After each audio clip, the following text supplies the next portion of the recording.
Historic Capitals of America series.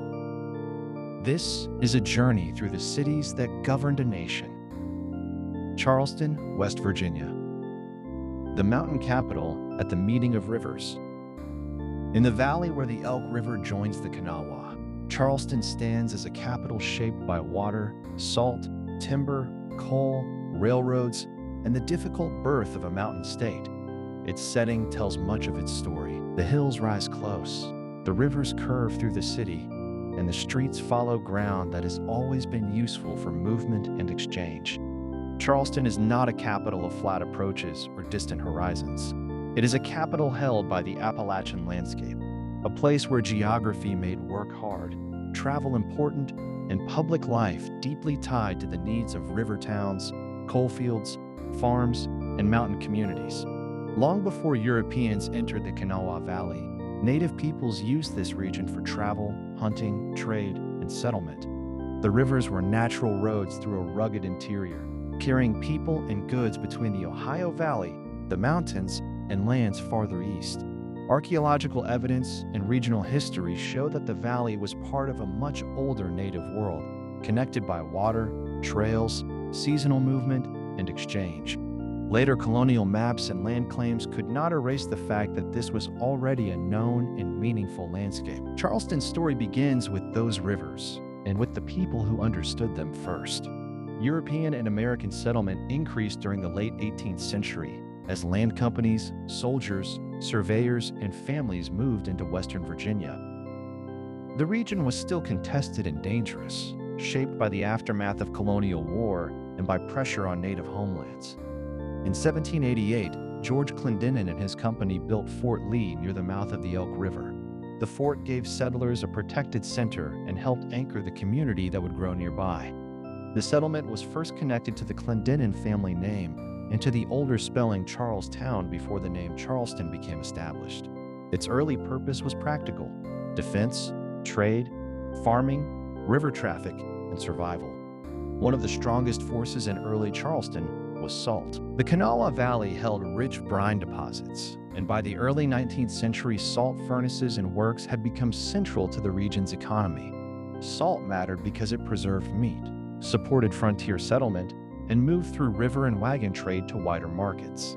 The Kanawha lines, especially around nearby Malden, turned the valley into an industrial district before coal became its best-known resource. Salt production required labor, fuel, capital, barrels, boats, and roads.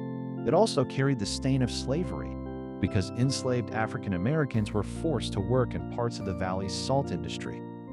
That history gives Charleston's early growth both economic importance and moral weight. The rivers made the valley useful, but they did not make life easy. Roads through the mountains were difficult. Flooding could damage settlements, and distance from the older centers of Virginia shaped a different regional identity. Western Virginians often felt that the government in Richmond did not understand their needs. They wanted roads, schools, fairer taxation, and representation that matched the conditions of mountain counties. These tensions grew through the 19th century. Charleston was part of a larger Western Virginia world that looked toward the Ohio River and the interior as much as toward the tidewater and plantation regions of the east. The Civil War brought those divisions into the open.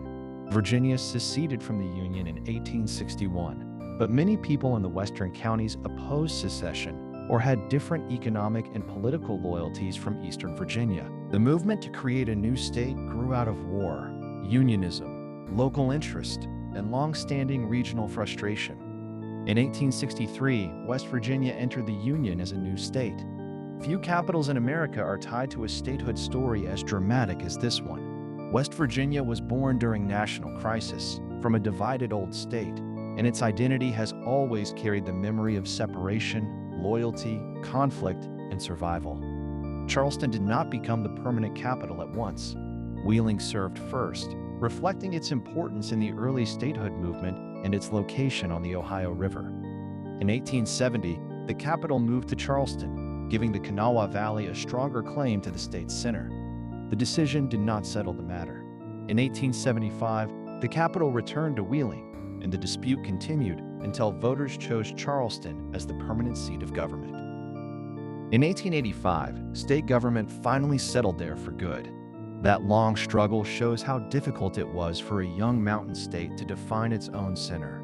Charleston became a compromise between regions, rivers, industries, and identities. The state capitol buildings themselves tell a history of ambition and loss. The first permanent capitol in Charleston served the state after the capital returned there, but fire destroyed the building in 1921. A temporary structure, sometimes remembered as the pasteboard capitol, also burned in 1927. These disasters forced West Virginia to rebuild its public home more than once. The present capitol, designed by architect Gilbert, rose in stages and was completed in 1932. Its limestone walls and great gilded dome stand along the Kanawha River, giving the city one of the most striking capitol settings in the country. The dome catches light from the valley and can be seen as both a symbol of state dignity and a reminder of rebuilding after loss. The Capitol complex matters because West Virginia's government has always had to answer to a demanding landscape. Its lawmakers have debated roads through mountains, mine safety, education in rural counties, floods, labor rights, natural resources, and the future of communities tied to industries beyond their control. Charleston became the place where those arguments gathered. The city's public buildings stand in a valley shaped by the same questions that have shaped the state: how to use resources without losing people, how to honor work without accepting exploitation, and how to build opportunity in places where geography and economy can both be unforgiving. Coal and railroads deepened Charleston's role in the late 19th and 20th centuries. Coal from surrounding fields powered factories, railroads, homes, and national industry. Rail lines tied the Kanawha Valley to markets far beyond the mountains. Chemical manufacturing also grew along the river, especially as salt, brine, coal, and transportation made the valley attractive for industrial development. Jobs came with wages, pride, danger, pollution, and uncertainty. The city became a center of business, law, labor, and state administration for a region where the wealth beneath the ground often shaped life above it. Charleston's history also includes the struggle of workers and communities for dignity. West Virginia's labor history is among the most important in the nation. And although many of the fiercest mine conflicts occurred outside the capital, Charleston became a place where their consequences were debated, reported, and remembered. Mine disasters, strikes, union battles, and arguments over company power all entered the political life of the state. A capital in West Virginia could never be only ceremonial. It had to stand close to the real lives of miners, teachers, farmers, railroad workers, public employees, and families living in valleys where decisions made in offices could affect whole towns. The city has also been shaped by floods and environmental challenge. The Kanawha and Elk Rivers made Charleston possible, but they have also tested it. High water storms and industrial contamination have reminded residents that the relationship between river and city requires constant care. At the same time, the rivers remain part of Charleston's beauty and identity. They frame the capital, define the downtown, and connect the city to the older routes that made settlement and industry possible. In Charleston today, the older stories are still easy to see. The Capitol Dome rises above the Kanawha, bright against the wooded hills. Downtown streets hold banks, churches, offices, theaters, and older commercial buildings that speak to the city's role as a regional center. The Clay Center, riverfront paths, bridges, neighborhoods, and nearby hills show a capital still balancing government, culture, and landscape. Charleston is neither only an industrial city nor only a government town. It is the meeting place of both, shaped by the pressure and promise of the mountains around it. Charleston's importance rests in the way it gathers West Virginia's story into one valley. Native routes, frontier forts, salt works, slavery, statehood, river trade, coal, railroads, labor struggles, fires, floods, and public service all pass through its memory. The mountain capital at the meeting of rivers carries that history with a seriousness earned over time. Where the Elk enters the Kanawha and the Capitol Dome rises above the water, Charleston shows how a capital can grow from hard geography, hard work, and the determination of a state that had to fight to define itself.